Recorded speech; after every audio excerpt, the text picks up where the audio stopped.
आज की वीडियो में बात करेंगे सिविल प्रक्रिया की धारा 148 ए के बारे में कि कैविएट जो है वो क्या होती है, कैविएट कब दाखिल की जा सकती है और सबसे महत्वपूर्ण प्रश्न, क्या कैविएट द्वारा आप स्टे को रोक सकते हैं। देखिए कई बार क्या होता है, जैसे मान लीजिए आप मकान निर्माण कर रहे हैं या मान लीजिए कोई भी कार्य कर रहे हैं और आपको लगता है कि वो फला व्यक्ति जो है वो इस पर स्टे लेने जा रहा है या स्टे ले सकता है, हमारा काम रुक सकता है, तो आप स्टे को क्या कैविएट के थ्रू रुकवा सकते हैं या नहीं, उसी के बारे में इस वीडियो में चर्चा करेंगे। इससे पहले यदि आप मुझसे फ़ोन पर सलाह लेना चाहते हैं तो आप कालमी 4 ऐप के थ्रू मुझसे बात कर सकते हैं। इस ऐप की लिंक वीडियो की डिस्क्रिप्शन में दे रखी है। सबसे पहले जान लेते हैं सरल भाषा में, सामान्य भाषा में कि कैविएट क्या होती है, कौन इसे दाखिल कर सकता है। इसके बाद मैं लॉ की भाषा में आपको पॉइंट टू पॉइंट समझा दूंगा। सीपीसी सिविल प्रक्रिया संहिता की धारा 148 ए जो है वो कैविएट दायर करने का अधिकार देती है। सामान्य भाषा में देखिए कैविएट जो होती है ये लैटिन भाषा का शब्द है, ठीक है। सामान्य भाषा में आप इसे समझ लीजिए कि व्यक्ति को सावधान करना। अब बात करते हैं इसकी ज़रूरत कब पड़ती है, वो भी आप समझ लीजिए। किसी व्यक्ति को यह लगता है कि कोई व्यक्ति उसके विरुद्ध न्यायालय में स्टे ले सकता है या एकपक्षीय आदेश करवा सकता है या कोई अन्य कार्रवाई कर सकता है, तो ऐसी स्थिति में आप कैविएट दाखिल कर सकते हैं। देखिए इसकी ज़रूरत कब पड़ती है, जैसे मान लीजिए आप कोई मकान बनवा रहे हैं, ठीक है। आपके भाई या मान लीजिए आपके पड़ोसी जो हैं फालतू में विवाद करते हैं कि ये ज़मीन मेरी, या मान लीजिए आपको ये लगता है कि मैं मकान निर्माण करवा रहा हूँ, ये व्यक्ति न्यायालय में जाके स्टे ले सकता है जिससे हमारा मकान निर्माण कार्य रुक जाएगा महीने, 6 महीने, साल भर के लिए, या ये व्यक्ति जो है वो न्यायालय जाके कोई कार्रवाई कर सकता है या एकपक्षीय आदेश ले सकता है, ठीक है, जिससे हमारा काम रुक सकता है। यदि आपको ये सब लगता है तो आप उस न्यायालय में कैविएट दाखिल कर सकते हैं। जैसा कि मैंने आपको बता दिया कैविएट का मतलब क्या होता है, व्यक्ति को सावधान करना। कैविएट के मतलब आप जो है न्यायालय को यही सूचित करेंगे कि भाई कोई भी आप जो है स्टे या एकपक्षीय आदेश या कोई भी कार्रवाई करते हैं तो मुझे सूचना करके तभी कोई जो है कार्रवाई की जाए, ठीक है, मुझे उसकी सूचना दी जाए, यानी कि मुझे बिना सुने, मेरा पक्ष बिना रखे आप कोई स्टे या कोई एकपक्षीय आदेश ना दें, तो पहले से ही जो है कैविएट दाखिल कर दी जाती है। या तो आपको लगता है कि मैं वही मान लीजिए कोई कार्य कर रहा हूँ, वो व्यक्ति कोर्ट में जाएगा और स्टे लेके आएगा, मान लीजिए कोई कार्रवाई करेगा, आपको लगता है तो भी आप कैविएट दाखिल कर सकते हैं, ठीक है। या मान लीजिए मामला चल रहा है, ठीक है, और आपको लगता है कोई यहाँ पे कोई एकपक्षीय आदेश या कोई स्टे न मिल जाए तो भी आप कैविएट जो है वो दाखिल कर सकते हैं। कैविएट का सीधा सीधा मैं आपको मतलब बता दिया, यानी कि न्यायालय को सचेत करना कि मान्यवर जो भी न्यायालय है कि मुझे बिना सुने, ठीक है, या बिना इन्फॉर्मेशन के कोई स्टे या कोई एकपक्षीय आदेश या कोई अन्य कार्रवाई न की जाए। कोई कार्रवाई की जाती है तो मेरा पक्ष सुना जाए और मुझे इसकी इन्फॉर्मेशन दी जाए, और वास्तव में सही भी है। देखिए कई बार क्या होता है कि लोग जो होते हैं वो चुपचाप चले जाते हैं, स्टे ले आते हैं, ठीक है, या मान लीजिए दूसरे व्यक्ति को सूचना नहीं देते हैं, ठीक है, समन नहीं भिजवाते हैं, ठीक है, और एकपक्षीय आदेश जारी करवा लेते हैं फ्रॉड तरीके से, ठीक है। तो इन सब से बचने के लिए पहले ही कैविएट दाखिल की जाती है, न्यायालय से रिक्वेस्ट की जाती है कि मान्यवर जो भी मेरे खिलाफ जो है जो भी आप जजमेंट करें या जो भी आप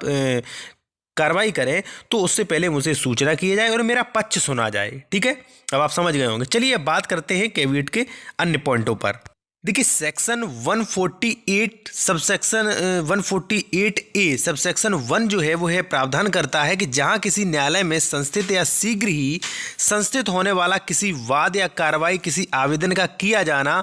प्रत्याशित है या आवेदन किया गया है, तो वहां कोई व्यक्ति जो ऐसे आवेदन की सुनवाई में न्यायालय के समक्ष उपस्थित होने का अधिकार का दावा करता है उसके बारे में कैविएट दायर कर सकता है। सामान्य सी भाषा ये है कि आपको लगता है कि कोई व्यक्ति आपके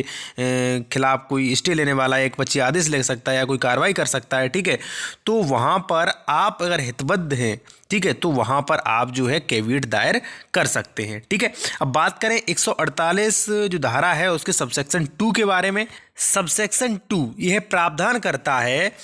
कि इसके अधीन कैविएट दायर किया गया है, वहां वह व्यक्ति जिसके द्वारा कैविएट दायर किया गया है उसको कैविएटर कहा जाता है। देखिए जो कैविएट दाखिल करता है उसे कैविएटर कहा जाता है।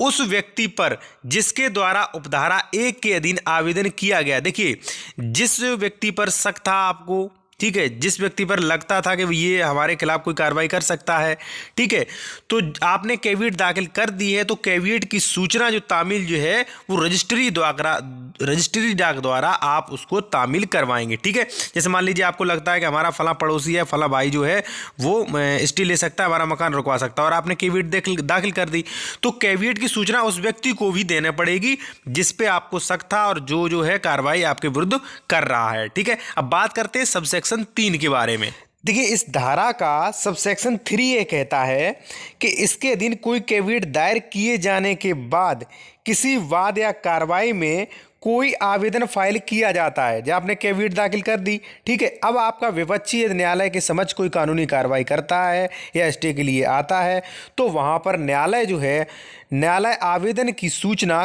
कैविएट कर्ता को दे देगा। आपको सूचना दे जाएगा कि भाई फला तारीख को जो है वो आप न्यायालय के समक्ष आइए। ठीक है, अब बात करेंगे धारा सीपीसी की धारा 148 ए के उपखंड 4 के बारे में। उपखंड 3 तक बता दिया, अब चौथे के बारे में बात कर लेते हैं। देखिए, इस धारा का उपखंड जो 4 है, सबसे पहले आप ये समझ लीजिए कैविएट जो है वो सिविल मामलों में दाखिल की जाती है। ठीक है, अब देखिए उपखंड 4 क्या कहता है कि जहां आवेदक पर किसी कैविएट की सूचना की तामील की गई है, वहां उसके द्वारा किए गए आवेदन की और उस आवेदन के समर्थन में उसके द्वारा फाइल किए गए या फाइल किए जाने वाले किसी कागज या दस्तावेज की प्रतियां कैविएट कर्ता के खर्चे पर कैविएट कर्ता को तुरंत देगा। देखिए, धारा 3 ने तो कह दिया कि मान लीजिए आपके खिलाफ किसी ने कार्रवाई की या स्टे लेने की कोशिश की या कोई भी कानूनी कार्रवाई की, तो यहाँ पे न्यायालय सूचित कर देगा भाई फला तारीख को आइए, इस व्यक्ति ने आपके खिलाफ कार्रवाई कर दी है। ठीक है, धारा 4 जो है वो कहती है, जैसे मैंने भी बता दिया पढ़ के, 4 ये कहती है कि जो भी कैविएट आपके खिलाफ जो भी विषय है या मान लीजिए जिसने भी कैविएट दाखिल की है उसकी जो भी प्रतियां, जो भी कागज, जो भी दस्तावेज है वो कैविएट कर्ता के खर्चे पर कैविएटर को दे देगा। यानी कि भाई आपका जो वकील जो है वो थोड़ा बहुत खर्चा होगा और उसकी प्रतियां ले सकता है कि विपक्षी ने क्या क्या जो है हम पर जो है केस किया है, क्या सूट फाइल किया है, क्या विषय रखा है, उसमें कौन कौन सी बातें कही हैं। ठीक है, तो वो अपने खर्चे पर वो सारी प्रतियां जो भी कागज है वो ले सकता है, प्राप्त कर सकता है। ठीक है, उन्हें पढ़ के उनके अनुसार जो है फिर अपनी आगे जो है बहस की तैयारी या मान लीजिए जो भी साक्ष्य जो भी कार्रवाई होगी वो कार्रवाई करेंगे। ठीक है, अब बात करेंगे इस जो धारा सीपीसी की धारा 148 जो थी उसके उपखंड 5 के बारे में, कि इसका उपखंड जो 5 जो है वो क्या कहता है। देखिए, इस धारा के जो धारा 148 थी जो कैविएट दायर करने का अधिकार देती थी, उसकी उपधारा 5 जो है वो ये कहती है कि यदि आपने कोई कैविएट दायर किया था और उस कैविएट जो दायर किया था उसकी तारीख से 90 दिन हो गए हैं, तो 90 दिन के पश्चात ही कैविएट जो है आप कह सकते हैं शून्य हो सकता है, या मान लीजिए जो भी आपके खिलाफ कोई कार्रवाई या कोई भी